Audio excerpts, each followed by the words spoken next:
Howdy folks, welcome back to my YouTube channel. I am your host, the Mighty Bjorn, and today for you I have an Armored Warfare replay. This is PvE Hardcore, Operation Cavalry, and I'm featuring myself in the Tier 3 OT-65A. Now before I get into the history and the development of the vehicle, I'm going to point some features out, just kind of waiting for this to actually load in. This was actually just live footage, gameplay footage I took. This is not from using the replay system that's in Armored Warfare. I want to point out some design features here, though. As you can see, I got the Czechoslovakian camo because this is actually a vehicle that was actually in Czechoslovakian service. As you note, there's a really small turret with a recoilless rifle. Plus, if you look at each side, folded up under the armor plating, there is 2 additional road wheels on each side. They're auxiliary wheels. But let's let the introduction roll here, so I'm not trying to talk over the introduction, and then I'll get into the history aspects of this vehicle. If that's the case, our jets are in trouble. Looks like it should be pretty good now. So let's get started, shall we? The D-442 is a lightweight amphibious vehicle originally designed by Hungary. It was designed to be a relatively cheap armored car. Another vehicle, the D-944, was an APC. Both vehicles were designed around the same time. And both the D-442 and D-944 were exported. And one of the export countries was Czechoslovakia, which is what you see here. The D-942, or 442, can't speak, was designated as the OT-65 in Czechoslovakian service. The vehicle was adopted because of the failure of the OA-82 Germella, which actually I believe is also a Tier 3. At the time, Czechoslovakia was looking for a cheap, multi-purpose armored car, and the D-442 fit the bill. The only other option at the time would have been the Soviet BRDM, but the BRDM at the time was unavailable due to production reasons. Basically, the Soviet Union needed a fuck ton of BRDMs, and they couldn't produce them fast enough because they were also producing for satellite states. The D-442 itself was loosely based on the BRDM, and in fact the D-442 was thought to be a modification of the BRDM, and even at times confused for a BRDM. The OT-65 would enter service with Czechoslovakia in September of 1965, and a total of 842 vehicles were imported. There's also several variants of the OT-65. One of the said variants is the OT-65A. That is actually the vehicle you see here. The variant would mount a small turret from the OT-62B, and the turret was constructed of a rolled steel, and it would mount a 14.5 millimeter KPVT machine gun.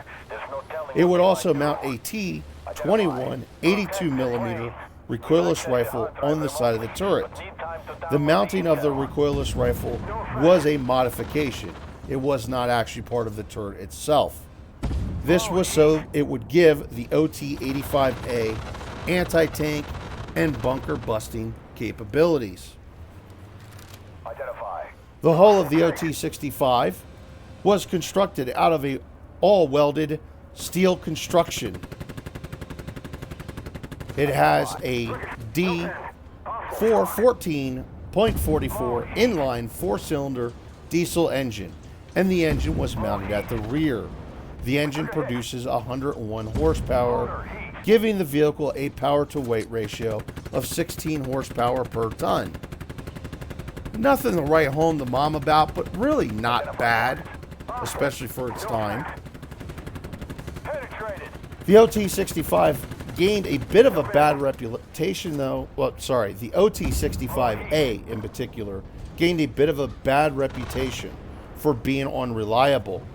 The main concern, it was issues with the engine and electrical devices, which was noted for constantly failing. The weight of the added turret would not actually help that, in fact. Generally, the service of the OT-65 was quite unremarkable, and it would be phased out of service in 1999. So, yeah, pretty much nothing special. Although, Identify target. come to think about it, I don't think really the BRDM is really noted for anything special in its service either. That being said, when Czechoslovakia decided to phase these vehicles out, they would actually sell the vehicles off to foreign countries, and some of these vehicles would end up in the Middle East areas such as Syria, Pakistan, and Iraq. So anyway, that being said, it is a Tier 3 reconnaissance car. It's actually not bad. I thought it was actually going to be pretty horrendous when I bought it. And for a Tier 3, it's actually not bad. It does actually have a pretty decent view range. If you look at the mini-map, my view range is almost completely maxed out. And I don't have optics on this vehicle. That's nothing but cruise skills. It's commander skills, which is why it's maxing out so far. The recoilless rifle, there's a bit of some issues with the recoilless rifle. It's not extremely accurate, and it doesn't got a ton of penetration, and it really doesn't do a whole heck of a lot of damage per shot, but it's manageable. It's got a decent reload speed. That being said, the Jermala, the OT-82, in my opinion, is actually better. Now, the velocity on the heat rounds really doesn't help the vehicle either. The velocity is pretty low. As you can see, it's actually got a pretty high arc to it. I believe this vehicle, if I recall, the recoilless rifle, can also load high explosive. That being said, you're not going to waste your time with high explosive. Just load high explosive anti-tank. It also does actually have a functional 14.5 millimeter machine gun in its turret.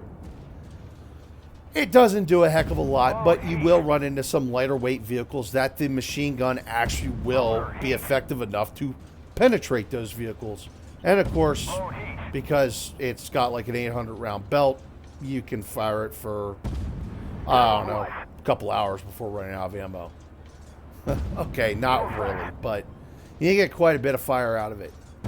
Acceleration-wise, it is not the fastest accelerating vehicle in armored warfare by any stretch of the imagination. However, that being said, for Tier 3, once again, it does actually get up and move pretty good. Camouflage rating for the vehicle is not bad, especially with camouflage paint on it. As you can see here, I actually used the Czechoslovakian camouflage paint that they gifted us, I don't know, a few months ago. And honestly, on desert maps, that Czechoslovakian camouflage paint actually looks really good in my opinion. It actually looks like it belongs in this kind of environment with that camo paint, in my opinion. So we're going to wrap up here. Right now, I'm just trying to get shots at this Type 79. And I got shots at the turret if the gun actually wants to hit where I'm aiming. I change targets here and go for the BMP 1P.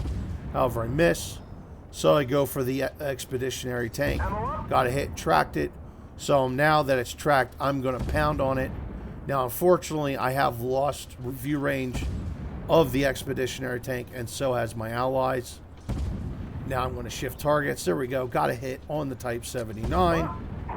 And still just trying to pound away at it. I don't really have a very good chance of penetrating this. So now I'm going to move up a bit more. See if I can't get a better shot at that BMP-1. And I'm not getting a shot at that either. There's the expeditionary tank. Boom, it's dead. Now right now there's only 2 of us left. And unfortunately, the SU-23 spawned like way back towards the original spawn point.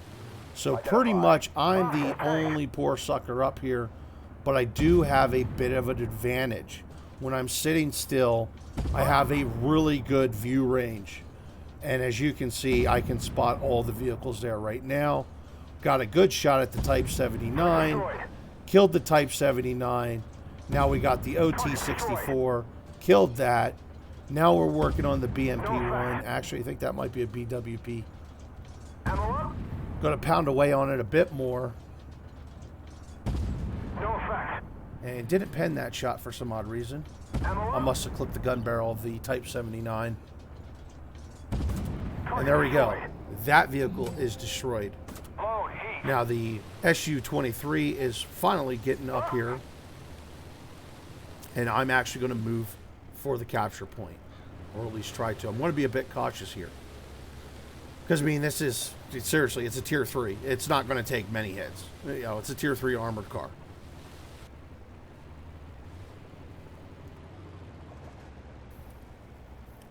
Alright. Alright, so the 2S-23 is on the capture point. I am going to drive myself onto the capture point. And I'm just going to kind of hide behind this vehicle that, as you can see, is clearly bigger than me.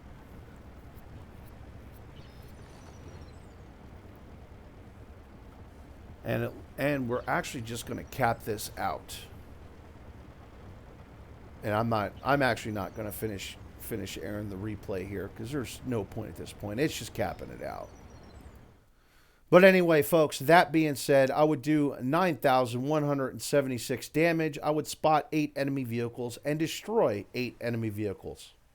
Not really too shabby for the OT-65. I've had better games, but I've also had worse games. And that being said, I would actually be number 3 for damage overall and number 2 for spotting overall. So even though I didn't spot a lot of enemy vehicles, I actually did a fairly decent job spotting. And I stayed within a relative damage range of, well, 2 Tier 4 vehicles. But anyway, folks, that is my replay of the OT-65A. Hopefully you enjoyed it, and hopefully you learned something new about the vehicle. Thank you very much for watching, and have yourself a wonderful day.